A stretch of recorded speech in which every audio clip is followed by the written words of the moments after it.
आज का हमारा टॉपिक होगा लेवरेज एनालिसिस।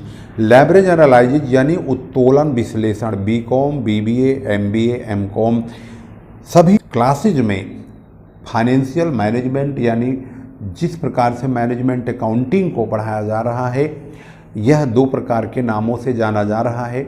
एक तो फाइनेंशियल मैनेजमेंट और एक मैनेजमेंट अकाउंटिंग। इस प्रकार से हम दोनों प्रकार की सिचुएशन में पढ़ते वही चीज़ हैं, लेकिन उसी से ही रिलेटेड यहाँ पर एक चैप्टर है लेवरेज एनालिसिस। हमारे पास केजी पब्लिकेशन की बुक मौजूद है, इसी बुक से ही हम आपको लेवरेज एनालिसिस पढ़ाएंगे।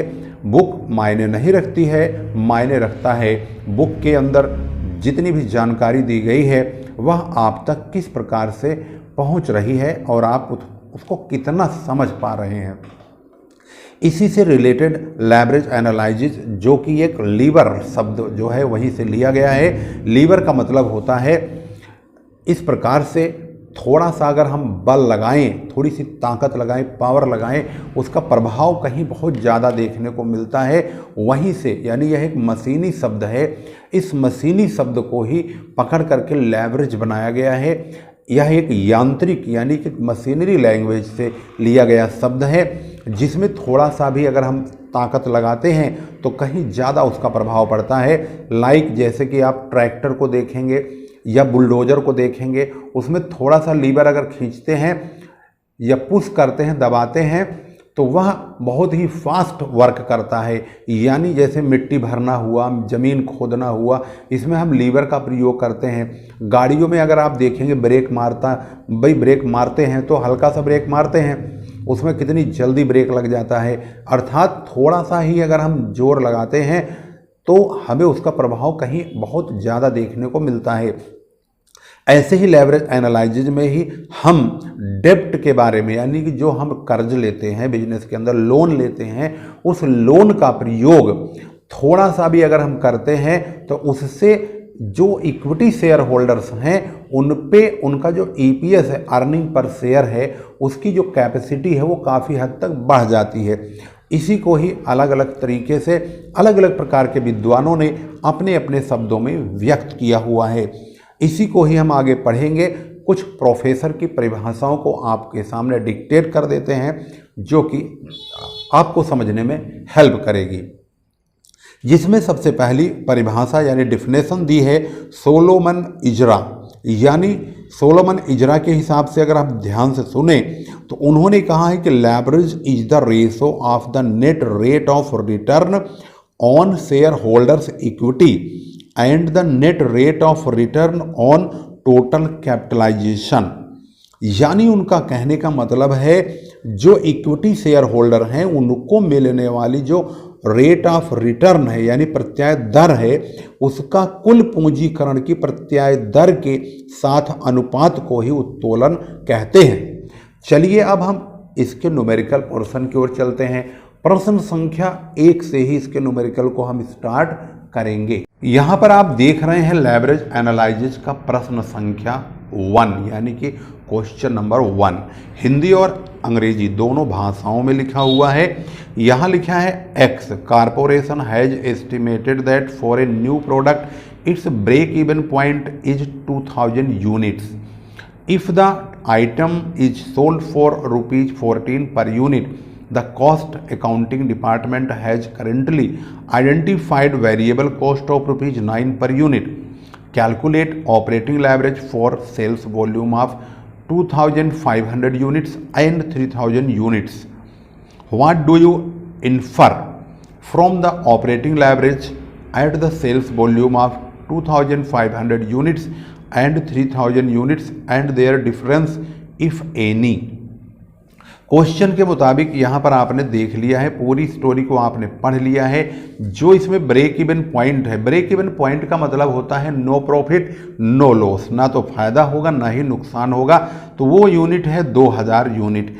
यहाँ पर सेलिंग प्राइस है 14 रुपये यानी 14 रुपीज़ पर यूनिट और इसका वेरिएबल कॉस्ट है 9 रुपीज़ पर यूनिट। लेवरेज की परिभाषाओं को हमने पढ़ लिया है, अब उनके फार्मूलों के मुताबिक हम इनका सॉल्यूशन करेंगे।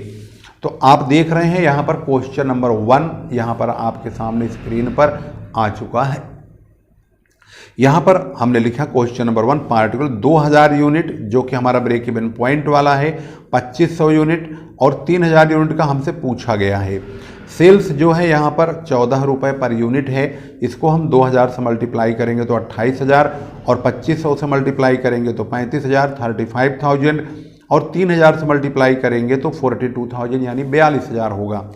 वेरिएबल कॉस्ट जो है 9 रुपये पर यूनिट है तो हम इसकी 9 से मल्टीप्लाई करेंगे, 9 रुपीज़ पर यूनिट। यहाँ पर लिख भी सकते हैं, अगर कन्फ्यूजन अगर नहीं है तो कोई बात नहीं, अगर है तो भाई लिख दो। 9 रुपीज़, 9 की मल्टीप्लाई 2000 में तो 18,000, 9 की मल्टीप्लाई 2500 में होगी, 2500 में तो 22,500, 3000 में होगी तो यहाँ पर 27,000 आएगा। इसके बाद हम सेल्स में से वेरिएबल एक्सपेंसेस घटाएंगे तो कंट्रीब्यूशन आ जाएगा, यहाँ 10,000, यहाँ 12,500, यहाँ पर 15,000। अब क्योंकि जो 2000 यूनिट है इसमें नो प्रॉफिट नो लॉस कहा गया है, यानी इस लेवल पर कोई फ़ायदा नुकसान नहीं होता है। तो ये कैसे पता चलेगा फ़ायदा नुकसान नहीं होता है? तो कंट्रीब्यूशन में से फिक्स कॉस्ट को घटाते हैं तो हमें EBIT यानी कि earning before interest and tax प्राप्त होता है। तो यहाँ पर इन्होंने कहा कि इंटरेस्ट एंड टैक्स के बिफोर में जो अर्निंग होगी वो होगी नील, क्योंकि ये ब्रेक इवन पॉइंट है। ब्रेक इवन पॉइंट मतलब कोई फ़ायदा नुकसान नहीं है। तो इस सिचुएशन में यहाँ पर नील तभी आएगा जब 10,000 में से 10,000 ही घटाया जाए। तो इसका मतलब है ये जो 10,000 है ये फिक्स कॉस्ट है। तो इसका मतलब अगर फिक्स कॉस्ट है तो ये ना तो कभी बढ़ेगी ना ही घटेगी। तो जब हम इस लेवल पे चलेंगे तो यहाँ पर भी हम फिक्स कॉस्ट 10,000 रुपये लिखेंगे, 10,000, यहाँ भी 10,000 लिखेंगे। तो यहाँ पर EBIT तो कुछ नहीं होगा, लेकिन यहाँ पर 2500 यानी 2,500 होगा और यहाँ पर 5,000 का हो जाएगा। हमसे कहा गया ऑपरेटिंग लेवरेज को कैलकुलेट करिए इन दोनों यूनिट को ध्यान में रखते हुए। तो इन दोनों का हमें पता लगाने के लिए फार्मूला ऑपरेटिंग लेवरेज का है कंट्रीब्यूशन अपॉन EBIT। तो कंट्रीब्यूशन यहाँ पर देखेंगे तो इसका कंट्रीब्यूशन है 12,500, EBIT है 2,500। तो हम डिवाइड करेंगे तो यहाँ पर आएगा 5 यानी कि 5, और इसका देखेंगे तो 15,000 को 5,000 से डिवाइड करेंगे तो इसका जो कंट्रीब्यूशन और EBIT दोनों का अगर हम यहाँ पर लेवरेज ऑपरेटिंग लेवरेज निकालते हैं तो यहाँ पर इसका आंसर आता है 3। अब हम इसके आंसर को मैच करते हैं बुक से और देखते हैं कि इसका जवाब क्या है। तो यहाँ पर आता है 2,500 का 5 और 3,000 वाले का 3। इस प्रकार से यहाँ पर पता लग गया है कि यहाँ पर हमारे पास 2,500 3,000 का जो ऑपरेटिंग लेवरेज है वो कितना हुआ। अब हम देखते हैं क्वेश्चन नंबर 2। क्वेश्चन नंबर 2 में लिखा हुआ है Lohia machines limited has a capital of ₹10 lakh divided into 1 lakh equity shares of ₹10 each and debenture of ₹5 lakh divided into 5,000। 6% debentures भी इनके पास 100 रुपये के हिसाब से हैं, 5 लाख रुपए का, जिसका 6% ब्याज कटेगा। आगे बोलते हैं कि the earning before interest and tax EBIT है 3 लाख रुपए का। Calculate financial average. Financial average का जो फार्मूला है वो EBIT अपॉन EBT होता है अगर प्रेफरेंस डिविडेंड नहीं होगा तो यहाँ पर प्रेफरेंस शेयर नहीं है तो उसका डिविडेंड भी नहीं कटेगा। तो यहाँ पर जो EBIT है वो है 3 लाख। हम उसको जब प्रेजेंट करेंगे तो कुछ इस तरह से EBIT 3 लाख का है, इसमें से इंटरेस्ट घटाते हैं तो EBT प्राप्त होता है। तो इंटरेस्ट हम काटेंगे डेप्ट या डिवेंचर का। तो यहाँ पर अगर आप देखेंगे तो यहाँ पर 5,100 रुपये वाले डिवेंचर हैं 6% वाले, तो ये वैल्यू हो जाएगी 5 लाख। 5 लाख का 6% काटेंगे तो 30,000 आएगा, यानी 5 लाख का 6% 30,000 का इंटरेस्ट घटा देंगे तो EBT 2,70,000 का हो जाएगा। इसके बाद हम फाइनेंशियल एवरेज का फार्मूला लगाएंगे EBIT अपॉन EBT, यानी 3 लाख को 2,70,000 से, यानी EBIT तो ये है, EBT ये रहा अर्निंग बिफोर टैक्स और ये है earning before interest and tax. तो इसको हम इससे डिवाइड करेंगे तो 1.11 हमारे पास फाइनेंशियल एवरेज का जवाब बनता है। 1.11 ये रहा। इसके बाद है question number 3, find out financial average from the following data. तो क्वेश्चन नंबर हमारे पास अगला है 3। इसमें दिया हुआ है नेट वर्थ 25 लाख रुपए का, और इसके बाद है डेप्ट इक्विटी जो कि 3 और 1 का है, इंटरेस्ट रेट 12% है, 12%। ऑपरेटिंग प्रॉफिट जिसे EBIT बोलते हैं वो 20 लाख का है। अब यहाँ पर डेप्ट हमारे पास पता नहीं कितने का है, उसका हमें 12% काटना है। तो इसको समझने के लिए चलिए हम इसके सॉल्यूशन की ओर चलते हैं और इसको देखते हैं कि इसमें हम किन चीज़ों के द्वारा कैसे हम इसका सॉल्यूशन करेंगे। तो यहाँ आप देख रहे हैं इसका हमने वर्किंग किया हुआ है।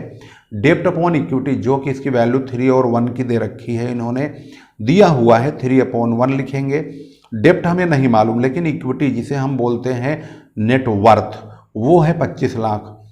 अब इसकी वैल्यू को पुट करेंगे तो क्रॉस मल्टीप्लाई करेंगे तो डेप्ट इक्वल टू हो जाएगा 25 या 75 लाख, यानी 75 लाख का मतलब होता है 75 लाख का डेप्ट यानी कर्ज है, इसी पर हमें ब्याज काटना है।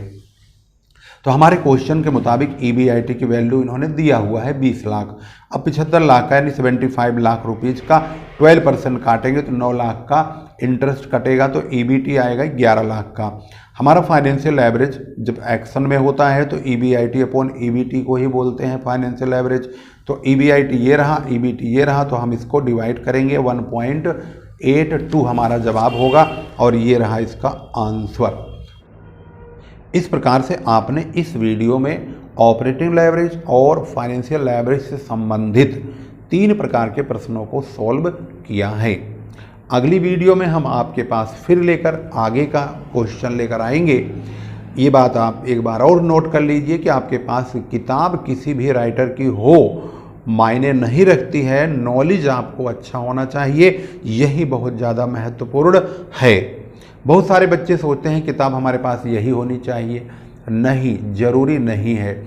हम इस किताब को तो आपको पढ़ा ही रहे हैं, इसको समझ करके आप दूसरी बुक के राइटर्स के भी प्रश्नों को सॉल्व कीजिए, उससे आपको और अच्छा रिस्पॉन्स प्राप्त होगा। कोई दिक्कत हो तो आप हमारे व्हाट्सएप नंबर पर कॉल कीजिए, कॉल नहीं कर सकते हैं तो क्वेश्चन को फ़ोटो खींच करके व्हाट्सएप कर दीजिए। जब मुझे फुर्सत मिलेगी मैं तुरंत आपको 1-2 घंटे के अंदर उसका सॉल्यूशन भेज दूंगा। इस प्रकार से आपका सॉल्यूशन मिल जाएगा। बने रहिए, वीडियो अंत तक देखिए, वीडियो शेयर कीजिए। अगर चैनल नहीं सब्सक्राइब किया है तो फ़ौरन कीजिए और सारे अकाउंट से संबंधित मैनेजमेंट, टैक्स, कॉस्ट सबकी वीडियो, मतलब जितनी भी अकाउंट लाइन की वीडियोज़ हैं वो सबसे ज़्यादा हम उपलब्ध कराने की कोशिश में लगे हुए हैं। फिर मिलते हैं, तब तक के लिए नमस्कार, जय हिंद, जय भारत।